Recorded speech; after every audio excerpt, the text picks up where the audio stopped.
There once was a king named Ceyx, who had as his queen Aleyone, daughter of Aeolus, master of the winds. These two adored each other and lived in a monotony of happiness. But nothing in this world is safe. It isn't true. It is. One day Aleyone had heard that Ceyx had ordered his ship to be made ready for a sea voyage to visit a far-off oracle. How could you leave me alone? I'll pine in your absence. Overland is a long and arduous trip, but I'd still prefer that to a voyage by sea, which I fear, for my father's winds are wild and savage. You think as his son-in-law may get some special treatment? Not so. Once those winds have escaped my father's king, those winds are wild and beyond anyone's control. As a girl, I've watched them come home exhausted and spent, and I've learned to fear them then. Now I am petrified. Surely, She said, if you die, my life is over, and I shall be cursed with every reluctant breath I draw. My love, I hate to choose between my journey and you, but how can I live this way? Stranded on shore, afraid, domesticated, diminished, kind of lapdog. To be with you at least bestow us together, which I fear much less than to be left a widow. In 2 months' time, I'll be back. No, I fear you won't. I know you won't. In 2 months' time. In that short time, you can be brave and endure the trial of waiting. She was hardly consoled, but she saw she could not hold out any longer in the face of his resolve. She allowed herself to be soothed and consented to his going. There were no more details left to be checked, no last-minute changes to make, and the men, arranged on their benches, were ready to row and go. He boarded and gave the sign, and then he turned to wave at her. She waved at him while the river of black water widened between the ship and shore. She gazed at him until he was no longer distinguishable, but still, she could see the ship, and watched it as it receded to a smaller and smaller object. And then the whole hull was gone and only the sails remained, and then they too disappeared. She gazed still at the empty and desolate blue, and then went to her empty bedroom to lie on the huge and vacant bed, and give herself over to weeping. The vessel cleared the harbor and caught the freshening wind, which set the rigging to singing and slapping against the spars. I ordered the rowers to ship their oars and the sailors to set the yards and make sail. Our ship ran before the wind. We made satisfactory progress all that day and had reached the point of no return, with as much blue water astern as remained ahead. But as the sun was sinking in the west, the water everywhere blew until now began to be flooded with the white-capped waves of sailors in flight. The weather was worse with every moment, for the winds were on the loose. Reef the sails, secure the spars, bail the water. But Poseidon had arrived, and the rest was but an enormous marine catastrophe. He thinks in an oddly abstracted way that the waves are lions, crazed with hunters' wounds. Or that the ship is a town besieged by a horde of madmen. One would think the heavens were crazed with lust to join the turbulent sea. But returning this bizarre passion, the sea rises up to embrace the air. The men have lost their belief in their captain, their courage, their nautical skill, and even their will to live as they wait for the end. One weeps and groans aloud. Another, no braver, is silent, dumbstruck. Some call on the gods for mercy. Another curses his fate. And one says one word. Alcyone! Again and again. Alcyone. My treasure. Alcyone. And this is the end of the world. O gods, hear my modest prayer, that my body may wash ashore at her feet, and with gentle hands she may prepare it to be buried.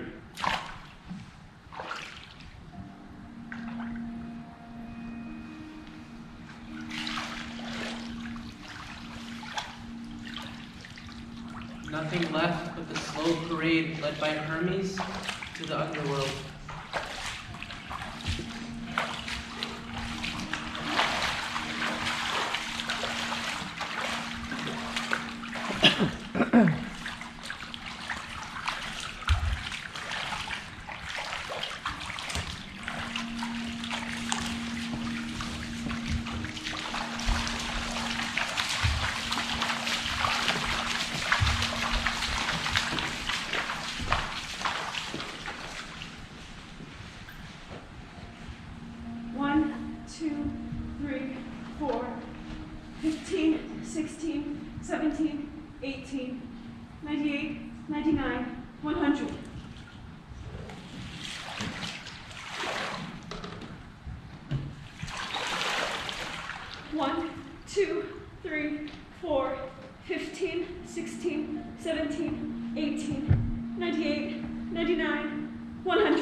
Look at her, Iris. She's moved her vigil to the shore, and now she's sleeping there. 98, 99, 100.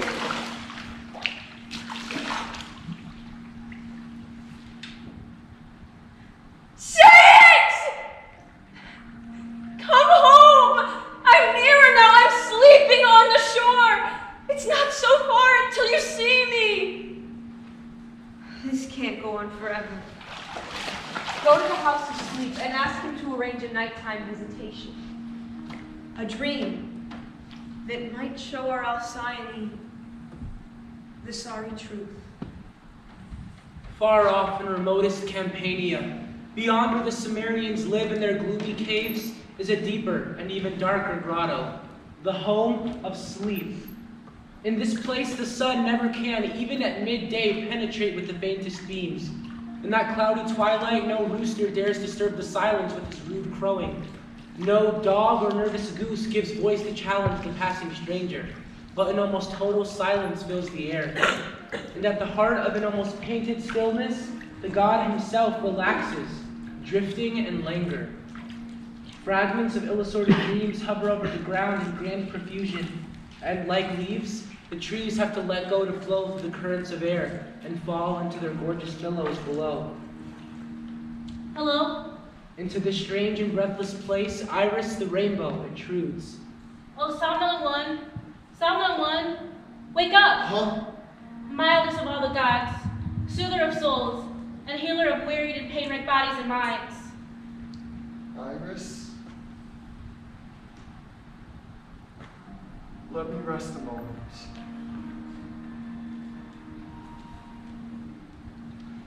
Iris,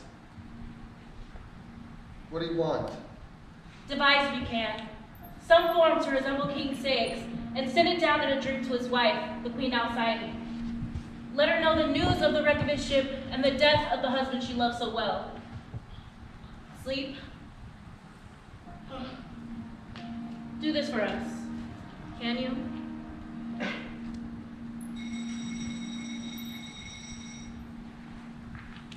Farewell. Morpheus. Morpheus! Come and change your shape to that of King Ceyx. Go to his wife and tell her he's dead. That's good. That's really good. Now go.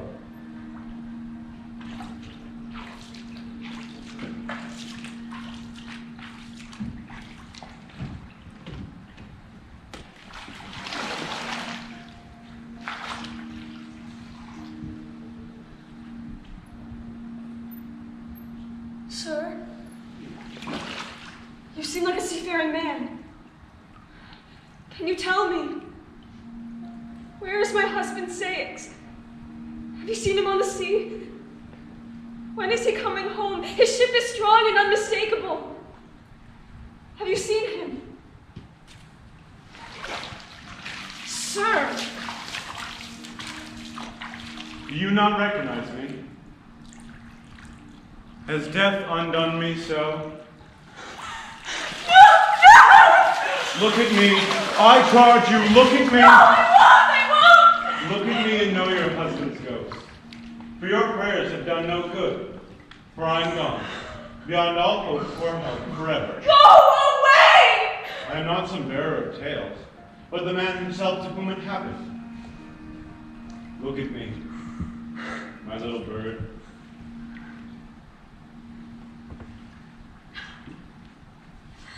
I told you. I knew what happened and I begged you not to go. I knew the day until I had lost you forever. The ship, my hopes, and my life grew smaller all at the same time. You should have allowed me to go.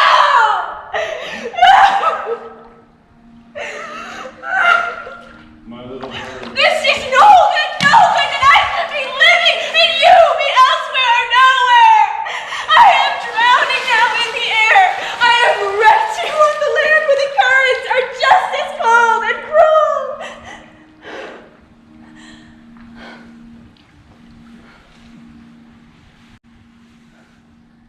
Get up from your bed.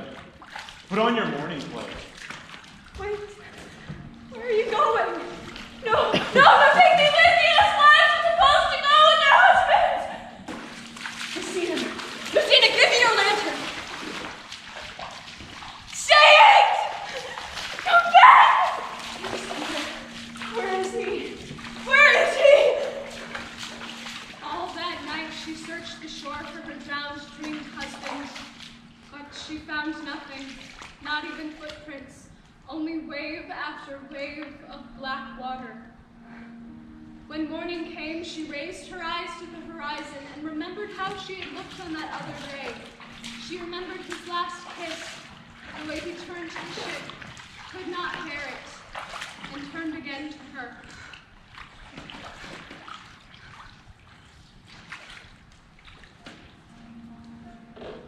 What is that up there?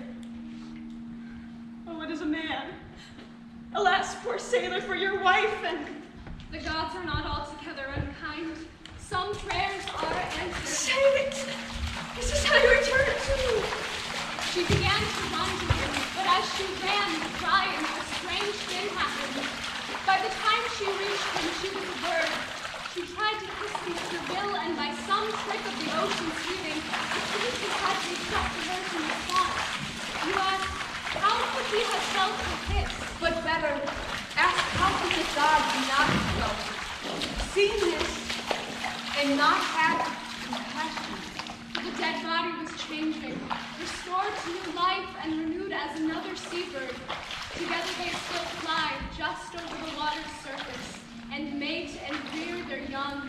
And for 7 days each winter, Alcyone broods on her nest that floats on the gentle water. For Aeolus, her father, then keeps the wind short-reined, and every year gives 7 days of calm upon the ocean, the days we call the halcyon days.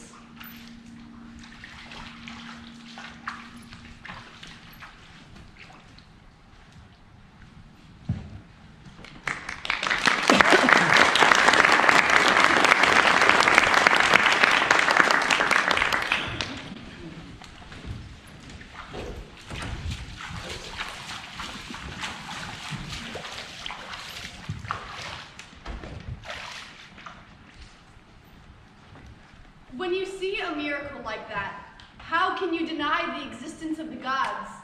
Believe it or not, there are some that do. There was a man called Hero7 who scorned the gods and refused to sacrifice on their altars or do them honor. Nothing was sacred to him. He only looked for the usefulness of things. One day, he found himself in a grove sacred to Ceres. Cut it down. Sir, that tree is centuries old. We need the wood. Cut it down. Sir, this is a sacred grove, and that tree is beloved by Ceres. It's only a tree that the goddess likes.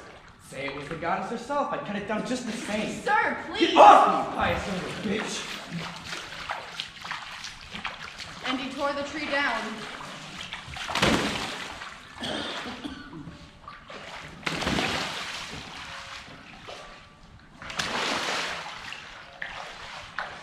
Sir, Who is that? in the spirit of the tree itself speaking, my pangs of death are eased by one thing. And what is that? You will never get away with this. Oh, now I'm really frightened. But the goddess Ceres heard the cry of her tree, and her mind immediately began to move upon torments that she might inflict. Oriad! Yes? There is a place in far off Scythia. Nothing grows there. No wheat, no grass, no trees.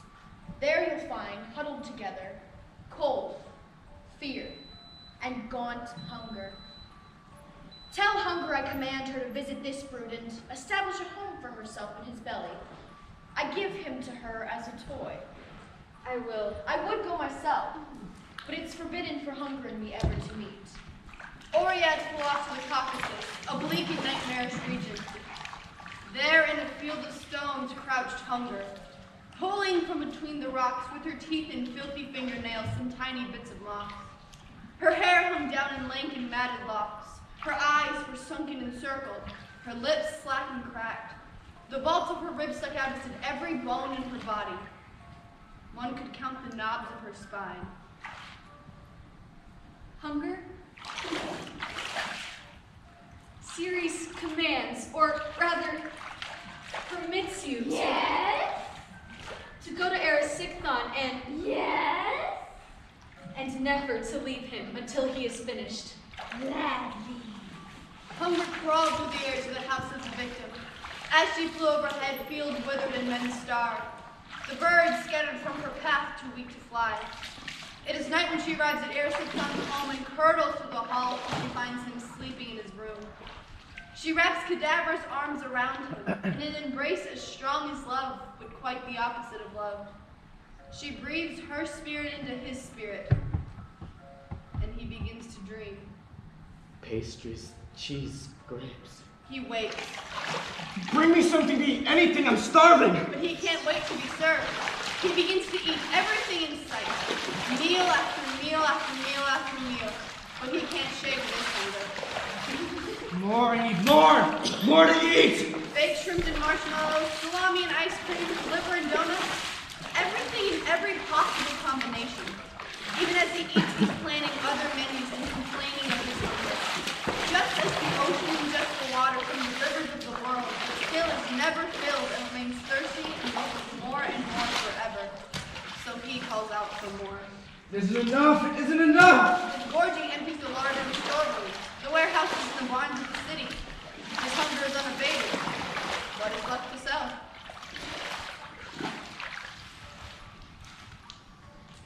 Mother! My son. Come with me. Now, this part is true, though you may not believe it. His hunger led him to sell his poor, his darling mother.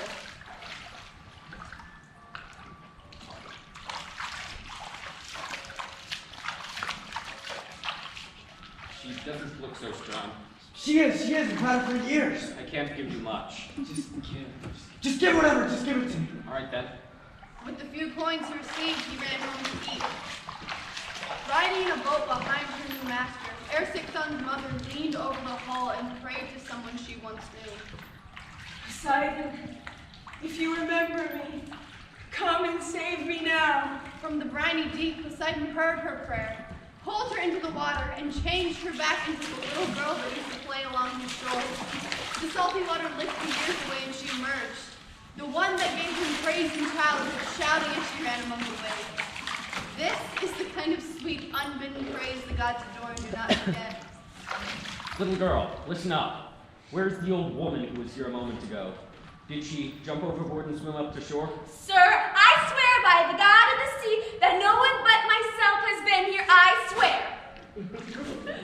To this day, at every hour, somewhere in the world, you can still catch a glimpse of that child playing by the shore.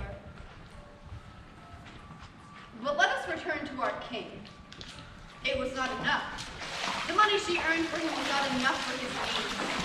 The emptiness within him was unappeasable. You've seen such men yourself, I'm sure. More, I need more! The godless are always hungry.